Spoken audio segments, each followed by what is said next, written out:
このまま輸血しないと明日の命保証できない。夜中に目が覚めて、ベッド見たら血だらけ。寝返り打てないから床ずれが背中にできて、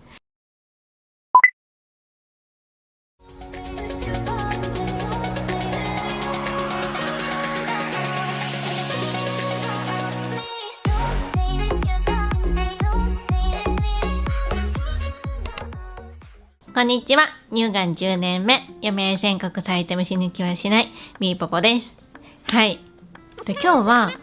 私が、今思い返して、一番しんどかったなっていう時でもあるんですけど、2019年9月末に約2ヶ月の余命宣告されたってお話はたびたびしてきたと思うんですけど、余命宣告された時とか以上に辛かった時期っていうのが2019年の4月末ぐらい、歩けなくなってきた頃から余命宣告までの間が私は、今思い返して一番辛かった時期なんですね。で、その時の話って、軽くこんな感じでっていうのは何度かお伝えしたことあるかなと思うんですけど、詳しく今までお話ししてこなかったんですね。っていうのも、あえてそうしてきたとかいうわけじゃなくって、その当時の私はっていうと、もうほんと毎日生きるのが必死で、もうほんと戦争みたいな日々だったんですね。毎日が必死すぎてか、記憶も曖昧になってしまってるところもあったりして、正直、当時思い出すのもしんどかったりするのもありました。でも、この時からも約2年半経って、だいぶ今落ち着いてるのもあるし、ちゃんとお話ししときたいなっていうのと、偶然、最近、ちょっと母の携帯から当時の写真が出てきたので、そういったこともあって、今こうして改めて、お話しさせていただこうかなって思います。で、ただ、この当時の話をできるだけ簡単にお伝えしたいなと思ってるんですけど、どうしてもやっぱりすごい濃い時期だったこともあって、この1回の動画でお伝えするのはちょっと難しそうなので、今回は前半と後半に分けてお届けしたいなと思っています。なのでこれは前半になります。はい。で、ちょっと前置きめっちゃ長くなっちゃうんですけど、そのお話しする前に、今回余命宣告前のこの経験をお伝えするにあたって、改めて久しぶりに当時を振り返ってみたりしたんですね。で、今の私が当時を振り返ってその時の私を見て思うのは、めっちゃやばいなこいつって自分のことやばいって思いました。はい。なので多分皆様もお話、途中聞いていて、いや早く病院行けよとか、それ自己判断しすぎとか思うかなって正直思います。っていうか、私が振り返って何度もそう思ったっていう感じです。はい。で、ちょっと途中イライラするぐらいだったんですね。私だから、自分だからか分かんないし、でも多分皆さんも、そう思っても不思議じゃないので理解できるんですけど、でも、その当時の経験をありのままお伝えすることによって、もしかしたら何かこの経験は、誰かの参考の一つにでもなるかもしれないし、いつかこのことは、ちゃんとお話ししたいなとも思っていたので、今一度振り返ってお話しさせてもらえたらなと思います。はい。ではまずこの写真、2018年の7月の33歳の誕生日の時、約3年前の写真なんですけど、こんな風に元気に笑ってるけど服が緩いの分かりますかね。もともと私結構緩い服好きなんですけど、この時はもう腫瘍がだんだん飛び出てきて、結構大きくなってたので、ちょっと緩い服じゃないと着れなくなってたっていう感じです。で、この持ってるケーキ、誕生日ケーキにしたらなんていうか飾り気ない、正直美味しそうに見えないかなと思うんですけど、この時私結構厳しい食事制限してたので、家族がわからないなりにも私が食べれそうなものを頑張って作ってくれた誕生日ケーキっていう感じです。はい。今私が振り返って思う骨転移の始まりはこの3ヶ月後、2018年の10月のことです。この頃って鼻先始まって、すごい出血が激しくなってきた頃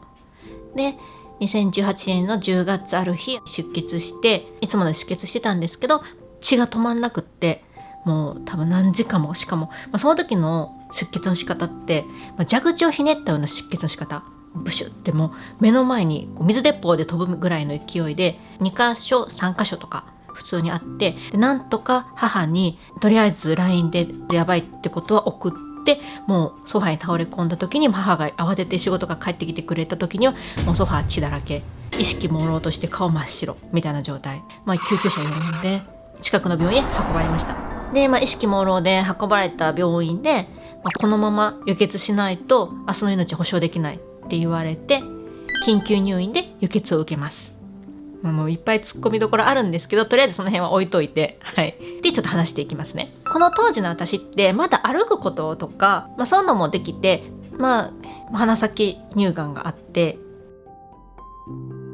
この、コロイドヨードって書いてるのも、この時、治療に関して何も全く何もしてなくてこうなったわけじゃなくって、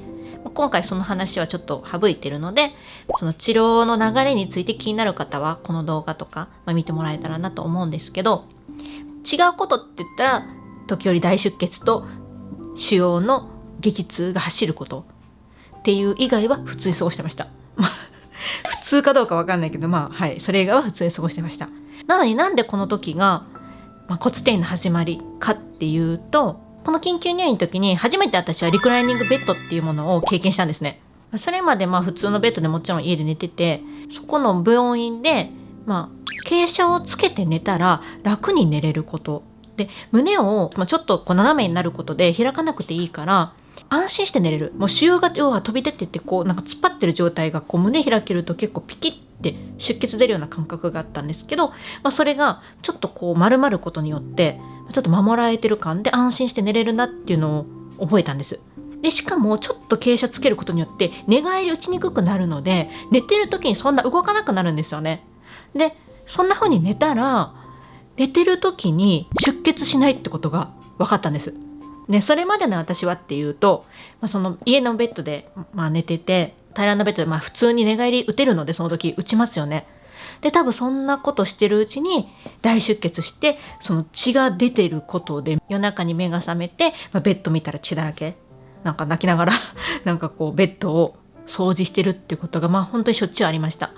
でそれが入院中はなかったんですね。でそれで味を占めて、私は輸血して帰ってきてどうしたかって言ったら、その日からこのソファーで寝るようになりました。もう安易的な考えで普通にそのソファーだとこの膝枕のところに頭を置いて、ちょっと傾斜つけれるからそこで寝たらいいやと思って寝始めたんですね。で、ソファーで寝るようになってから寝る時にほとんど出血はしなくなりました。なので余計味を占めて、私はなんと約半年間ソファーで毎日寝続けました。でこの頃の写真がこれです。でこれは2018年の年末から年明けにかけてなんですけど、もうこの頃ってもうあまりにもしんどくって、その写真はほとんどないんですね。唯一残ってる写真なんですけど、なんでこの時写真そんな時にでもこれは撮ったかって言ったら、当時韓国に彼氏がいて、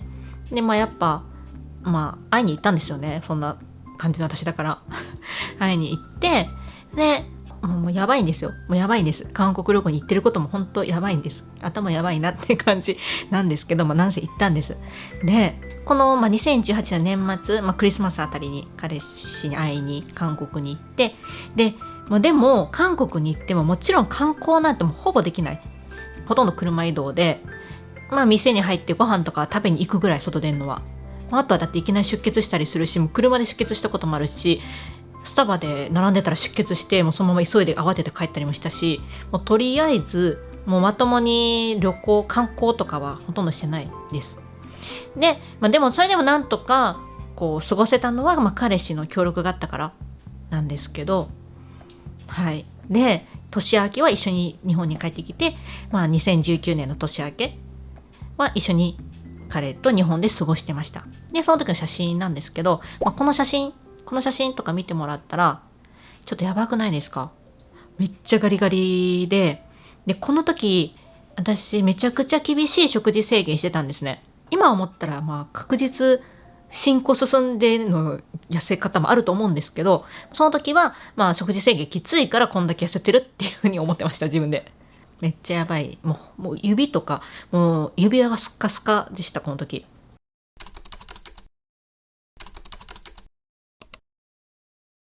で、結果、2019年の4月ある朝、いつものように起き上がって歩こうと思ったら、歩けないってなりました。もう体をまともにこう立たせることもできなければ、一歩足を踏み出すことも難しい感じ。もうやばいってなって、すぐその時にそれまでよくお世話になっていた鍼灸の先生のところに母に連れて行ってもらって行きました。で見てもらった結果、全身の筋肉がガチガチに固まってる。なんでこんな状態になるまで来なかったんだって言われて、で説明したんですよね、ソファーで寝てたってこと。でそしたら、そんなソファーで寝るなんてもう2日としちゃいけないって、もうそんなもう絶対良くないって言われたんですけど、後の祭りでもう全身筋肉固まってるっていう状態で、なんとかほぐしてもらってかろうじ歩けるようになって、その時に、要は筋肉が固まってるっていうのを聞いたことによって、私はもう筋肉だって思い込んだんですね。はい、だから骨底になって本当に思いもしなくて、当時で、しかも左側がこの時からもうなんか体重かけるのがすごい辛くなってたんですね。でそれもちょうどもうソファー寝て左側が落ちる側で私は寝てたんです。こんな風に。でなのでずっと神経左側に行ってるから、そうなんもあって左側余計固まってるっていう説明を受けて、それでも余計納得してソファーで半年間も寝たおかげで筋肉が固まったって思い込みました。こういうのがあって、今思えばこれは骨底の始まり。もちろん筋肉が固まったのもあると思うんですけど、今となっては左大腿骨私3分の1ないし、そんなもん見ても骨底の始まりだったんだろうなって思う感じです。はい。で、帰宅して、その日からもちろんソファーになんて寝なかったんですけど、ただもうその時にはすでに遅しっていうか、もうベッドで寝ようって思っても倒れれないんです。なんていうんかな、なんかもう説明難しいんですけど、倒れれないんです。もうここで止まっちゃうっていうか、もうこれ以上ってやばいっていうのは分かるし、もう行かないんですよね。転げるように落ちるしかないし、でもその人に絶対危ないし無理っていうのも分かるし、じゃあそこを母に支えてもらおうと思っても、なかなか人間のこの体重いきなりガンってきて支えるの難しいんですよね。何人がかりかで下ろしてもらったら別なんでしょうけど、うち母と2人でその時もうベッドに寝転べなくなったんです。その時から背中倒せない、じゃあどうしよう、でじゃあソファーで寝ようと思って、もう痛くてソファーでも寝れない。でどうしたかって言ったら座って寝たんです。でも体痛いし、もう休まるわけもなく、もう激痛で何回も目覚めて泣いての繰り返しで、ろくに寝れなくって、もうほぼ寝れなくって、そのまま朝を迎えるっていうのを3日間ぐらい繰り返しました。でさすがに3日まともに寝れてない私は、もう体力ももちろんだけど精神的にもきつくって、でどうしたもんかってなった時に思い出したのが、近く目の前に、祖母の家があったんですけど、祖母の家に介護用のリクライニングベッドがあるっていうのを思い出したんですね。でしかも今祖母はその時老家に行ってたので、家が空いてる、ベッドが空いてる状態なので、もうそこに行って寝ようってなって、母と夜行って寝ました。でようやくその時3日ぶりにリクライニングベッドで迎えに来てもらって、で倒れて、でちょっと傾斜つけて寝るっていう状態で久しぶりに寝れました。ただそんな日に限って、また夜中に大出血して、でまた止血、結局ガーゼ足りなくなって母が家までガーゼ取りに行ってとかして、でなんとか 2,3 時間ぐらいかかって止血してっていうので、そんなハプニングもあって、寝れないこともあったんですけど、それでも、数時間でも寝れたっていうことで、だいぶ良かったっていう記憶があります。はい。もうソファーも普通のベッドとかも使えなくなったんだなっていう自覚をして、でその時にもう簡易的なリクライニングベッドを購入しました。多分3万円ぐらいの、3、4万ぐらいのかな。はい。リクライニングベッドを購入したんですね。で、その時の私の体の状態をちょっと簡単にまとめると、まず全身の筋肉が固まっていた。今思えば骨転の影響はもちろんあった。目に見えて現れた始まりだと思います。で、寝返りは打てない。もう打ちたくても打てなくなってました。もう地べたに座れない。しゃがめないんですね。もう、なんて言うんだろう。痛くてできないとかじゃなくて、もう不可能って意味でしゃがめない。はい。もう柔らかいソファーとかにも座れない。もうこれ、口で説明するの難しいんですけど、座れないんです。支えれないんです、自分で自分のこと。硬い椅子にしか座れない。もう以前まで毎日していたヨガなんて、当たり前なんですけど、もうできない。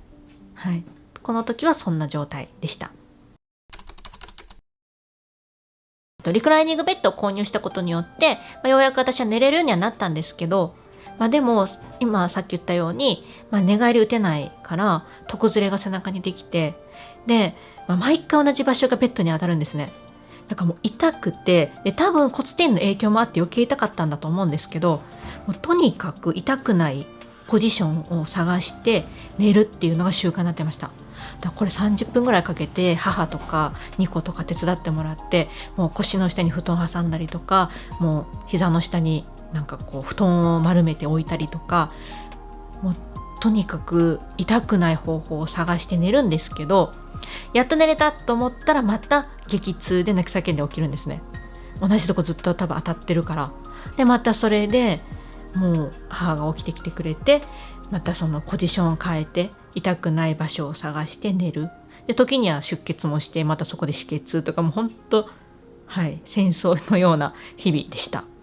でもこの頃からもう夜寝るのはもう本当苦痛で、しかも朝起きてももう自力では起き上がれないんですね。でリクライニングベッド途中まで起きるけど、そっからこうなんていうの、もう自立、もう腰を立たせることがもう難しくなっちゃってるから、もうこう支えてもらいながらじゃないと起きれない。その時もめっちゃ激痛なんですね。なので、もう朝から激痛で泣き叫んで、そんなんだからベッドからリビングまで10メートルぐらいだったんですけど、もうその行くまでにもう多分30分から1時間ぐらいかかってリビングに朝来るとかで、しかも、途中で朝そういう時に出血したりとかしたらもうやばいですよね。もうなんていうの、途中で私しゃがんだりとか座ったりできないから、もうどうにかリビングに行くしかないんですよね。その時車椅子とかもないし、迎えに来てもらえるものがないので、もう自分でそこに行くしかなくって、もうその時ばっかりは激痛を耐えて必死でリビングに向かって止血するとか、そんな感じだったので、もうこれはもう言葉では説明しきれない感じ。今思ってももうなんか戦争みたいな日々なので、そんなわけで朝起きるのも苦痛で仕方がなかったです。それでもこの頃まだ、なんとか普通に、過ごしたい私はもうやばいですよね。もう本当にもうこの話しながら途中で何回も私は突っ込みたいんですけど、やばってもう頭おかしいんじゃないかなって自分に思うぐらい何回も実は突っ込みたいの我慢してたんですけど、なんせその時の私は普通に過ごしたいんですよね。それでも自由になんかパパも歩けなくなっちゃってるんですけど、自転車まだ乗れたんです。もう乗ってしまったらなんとか右足に体重かけてこう前に進めるんですよね。だから自転車を目の前に母とか協力してもらって置いてもらって、でそれにただ乗って右足に体重かけてなんとか進んで、近くのカフェにバイト行ってました。で、そのカフェの店長さんとかはもうすごい私の体を理解してくれてて、なのでその状況も知ってはいたんですけど、なんとかもうしゃがんだりとかできなかったんですけど、まだ配膳はできたので配膳したりとか、メニューを書いたりとか、そういうことを2、3時間ですけど、バイトして帰ってました。はい。もう笑うしかないって感じなんですけど、今となっては。はい。こんな感じだったんですけど、まだこの時は、自力で生活はできてたんですね。で自分で体洗ったりとか、助けがもらいながらも自分で生活はできていました。ここから私の体は一気に加速して、どんどん崩れていきます。もうこの頃には腫瘍もかなり大きくなっていて、こんな感じ。これがこの当時の腫瘍の写真です。で今思えば、骨転移は目に見えて始まっていたように思います。はい。で一回前半はここまでにして、次回は、こっから、どんどん進行して、一気に加速していった流れから、余命宣告に至るまでをお話しできたらなと思っています。自分でこの状態でどうやって旅行行ったんだろうとか、不思議なんですよね。なんでこんな状態で行ったのかも分かんないし、本当分かんない、わけ分かんないんですよね、当時の私で。ただ覚えてるのは、その時まだできることは、諦めずに、できる限りはできることを続けたいんだっていうことを父に、その旅行の報告とともに言った時に、その諦めないことと無茶するのは違うぞっていうことを言われて、めっちゃ怒られたんですはい。でその時私ははってなって、確かにって思って、もうそりゃそうですね。その時もう血だらけとかなってるし、事実自分を見て、これは違うなって、その時ようやく思ったんです。で、その後、反省して、その帰国してからは、なるべく、家にいるようにして、無茶をしないようにはなりました。はい。同時にめっちゃストレスも溜まったなとは思うんですけど、でも、はい、ようやくその時に、ちょっとそういう面では、自分は無謀だったんだなっていうことは、旅行の、父の言葉を機にそう思ったのを覚えています。はい。で今となっては、もう父のその言葉、怒る気持ちめっちゃわかるしむしろ優しいなって思うぐらいなんですけど、でも同時に、なんでそれまでこの家庭の間に母は何も言わずに私にただ協力してくれてるように見えるし、なんか大丈夫って母に対してももしかしたら思うかなとも思うんですけど、これは言い訳に聞こえるかもしれないけど、本当に事実当時の母も私と同じで、もう戦争のような日々で、あまりにも必死で、しかもこのいきなりがんが悪化したっていうよりかは、今話したらいきなりのように聞こえるかもしれないけど、徐々にこの起こっていったことなんですね、段階を経て。言ったらもうその時点で、33なんでもう8年目とかなんですよね。でしかも鼻先になってからは3年目とかなってる時点の話なので、なんか体の変化とか状況の変化を感じることに麻痺してたようにも思います。プラスもしかしたら母の場合は骨転じゃないって私信じてる私を同じように信じていようって言ってくれたのかもしれないなとも思います。もちろん今の母も私と同様、当時を振り返って、自分に思うことだったりとか、後悔することもあったみたいです。はい、その話はまた、別の機会にでも、母に、動画でもまた話してもらってお届けできたらなと思っています。はい、何にせよ、ここが私はどんどん骨転が進んでいって、ついには立てなくなったりとか、どんどん、余命宣告されたりとか、していくんですけど、その先に今の病院につながるきっかけがあったりもしたので、そんなことも含めて後編としてお話できたらなと思います。はい。でその時に、ひっくるめて今の私が思うこともお話ししようと思っています。はい。ではちょっと、いろいろ過去の私にいろいろ思うことは多分あるかなと思いますが、温かな目で見守っていただけると幸いです。はい。ではそんな感じで、よかったらいいねボタンとチャンネル登録の応援していただけるとめっちゃ励みになります。ではまた、みーパパでした。バイバーイ。